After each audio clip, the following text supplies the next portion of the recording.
پورے ملک مدینہ، شہر مدینہ کے اندر لوگوں نے ان کے رشتے کو نہ کیا۔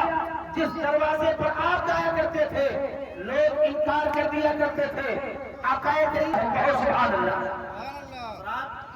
تو انہوں نے سوچا کہ میری بیٹی پورے شہر مدینے میں سب سے زیادہ حسینہ ہے، سب سے زیادہ خوبصورت ہے، سب سے زیادہ وجیہ و شکیل ہے۔ اور جب صحابی رسول کے چہرے کو دیکھا تو آپ مغموم ہو گئے کہ ایک خوبصورت اپنی بیٹی کا نکاح ایک کالے کلوٹے صحابی کے ساتھ کیسے کیا جائے۔ وہ دونوں میاں بیوی آپس میں گفتگو کرتے ہیں اور کہا ٹھیک ہے آپ تشریف لے جائیں، ہم گھر میں مشورہ کر کے اور سرکار تک پیغام پہنچا دیں گے۔ تو وہ صحابی نبی کے عبداللہ ابن اسود مایوس ہو کر کے آ رہے تھے، حضور کی بارگاہ میں پوچھنے والے تھے کہ بیٹی پردے کے اندر تھی۔ کہا ابو جان آنے والا کون تھا، آنے والا نوجوان کون تھا، آپ حضرات کس سے گفتگو کر رہے تھے؟ تو صحابی رسول یعنی اس لڑکی کے باپ نے فرمایا بیٹی آنے والا کوئی اور نہیں نبی کا مقدس صحابی تھا۔ کہو سبحان اللہ۔ کہا کیسے آئے ہوئے تھے؟ کہا نبی پاک صلی اللہ علیہ وسلم نے تمہارے رشتے کے لیے حضور نے بھیجا تھا۔ تو بیٹی عرض کرتی ابا حضور پھر کیا ہوا؟ وہ صحابی اس کے باپ بھی تھے۔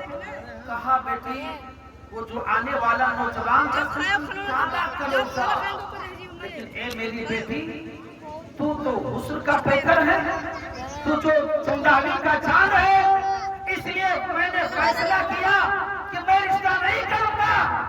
تو بیٹی کا عقیدہ سنو، بیٹی نے کیا جواب دیا؟ اے میرے ابا حضور آپ نے بڑی خطا کر دی ہے، آپ نے فقط آنے والے کالے کلوٹے صحابی کو دیکھا ہے مگر بھیجنے والے 14ویں کے چاند آمنہ کے لال کو نہیں دیکھا ہے کہ وہ حسن کا پیکر ہے، وہ بدر منیر ہے، آقا کریم کو 14ویں کے چاند ہے۔ سبحان اللہ۔ آپ نے نبی کے چہرے کو نہیں دیکھا، بھیجنے والی ذات کو نہیں دیکھا۔ فوری طور پر دونوں ماں باپ دوڑتے ہوئے حضور کی بارگاہ میں حاضر ہوتے ہیں۔ المختصر یہ حضور کی بارگاہ میں جب حاضر ہوئے صحابی پہنچ گئے، معروضات پیش کر رہے تھے۔ دونوں شوہر اور بیوی پوچھے، عرض کیا رسول اللہ گستاخی معاف فرما دیں، مجھے خطا ہو گئی، مجھ سے خطا ہو گئی، معاف کر دیجیے۔ آقا کریم صلی اللہ علیہ وسلم سے عرض کرتے یا رسول اللہ یہ رشتہ مجھے منظور ہے۔ کہو سبحان اللہ، رشتہ مجھے منظور ہے۔ آقا نے فرمایا جاؤ عبداللہ بن اسود تم شادی کی تیاری کرو۔ ان کے پاس روپیہ بھی نہیں کہ وہ شادی کے جوڑے خرید سکیں۔ آقا کریم نے اور دیگر صحابہ نے ان کی مدد فرمائی پیارے، اور جیسے ہی مدینہ کے بازار میں شادی کے جوڑے کے لیے کپڑے خرید رہے ہیں، شادی کے انتظام کے لیے کچھ ضروری سامان خریدنا چاہتے ہیں، اتنے میں جنگ کا نقارہ بجتا ہے۔ تمام مجاہدین اسلام جنگ کے لیے تیار ہو جایا کرتے ہیں۔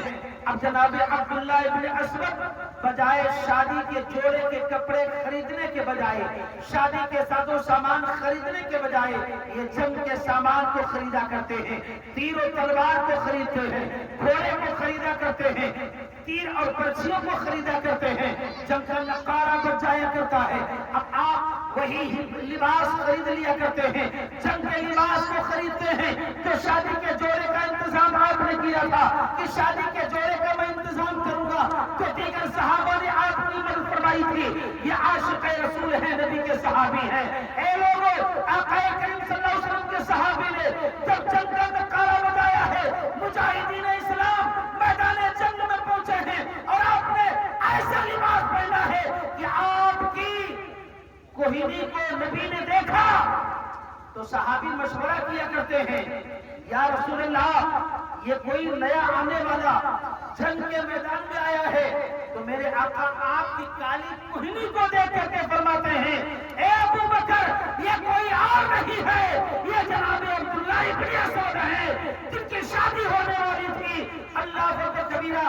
تاریخ بتاتی ہے کہ آپ نے جنگ کے نقشے کو بدل دیا، اتنے خیروں کو آپ آپ نے نعرے جہنم پہنچایا اور شادی کے بجائے آپ نے رسول اللہ صلی اللہ علیہ وسلم کی محبت میں اور اسلام کی محبت کے خاطر اے لوگوں اپنی جان کو قربان کر دیا۔ لہذا مسلمانوں، آقا کریم صلی اللہ علیہ وسلم نے ارشاد فرمایا ہے کہ اپنے گھر کی شادی کو سادگی میں بدلو، اور بزرگوں نے فرمایا کہ شادی میں سادگی ہوتی ہے اس میں برکت ہوا کرتی ہے۔ لہذا جب ہم اور آپ شادی کریں تو شادی کے لیے کچھ چیزیں ضروری ہیں۔ رشتہ کرنے سے پہلے لڑکی والے یا لڑکا والے پہلے یہ دیکھیں پہلے سنی صحیح العقیدہ مسلمان ہے کہ نہیں ہے، دوسرے نمبر پر اس کے حسب و نسب کو دیکھا جائے، تیسرے نمبر پر اس لڑکی کی خوبصورتی کو دیکھی جائے، اور چوتھے نمبر پر مالداری کو دیکھی جائے۔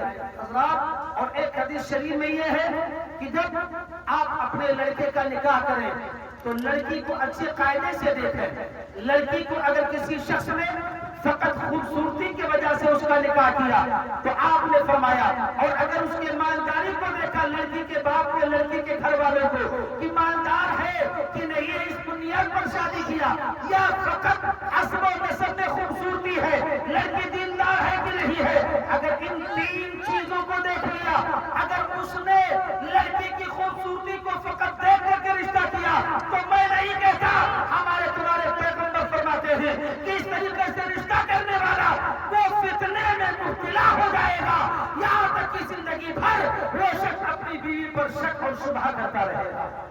اور اگر اس نے لڑکی کے گھر والوں کو دیکھا کہ لڑکی کے گھر والے مالدار ہیں کہ نہیں، مالدار ہونے کی بنیاد پر اگر لڑکا والے نے لڑکی سے رشتہ کیا تو آقا فرماتے ہیں کہ وہ دنیا میں رسوا اور ذلیل ہو جائے گا، اس کی دولت کی بنیاد پر اس نے جو شادی کی ہے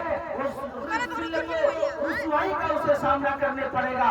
اور آقا فرماتے ہیں اگر اس نے لڑکی کی دینداری دیکھی، کہو سبحان اللہ، حسب و نسب کو دیکھا، اس کی دینداری کو دیکھی، تو آقا فرماتے ہیں جب وہ لڑکی رخصت ہو کر کے گھر میں آیا کرتی ہے، اللہ اس لڑکی کے قدم کی برکتیں اس کے گھر میں نازل کیا کرتا ہے، وہ ہر موڑ پر خوشحال رہے گا۔ لہذا اے لوگوں، رشتہ ہم اور آپ دیکھ بھال کر کے کریں، سنی صحیح عقیدہ ہونا چاہیے، اور حسب و نسب کی اعلیٰ ہونا چاہیے، دینداری کو فوقیت دینا چاہیے، دیندار نمازی نیک لوگوں کا گھرانہ ہے کہ نہیں، ان ساری چیزوں کو دیکھا جائے۔ رب قدیر کی بارگاہ میں دعا ہے پروردگار عالم اس محفل نور کو قبول و منظور فرمائے، اور عالی جناب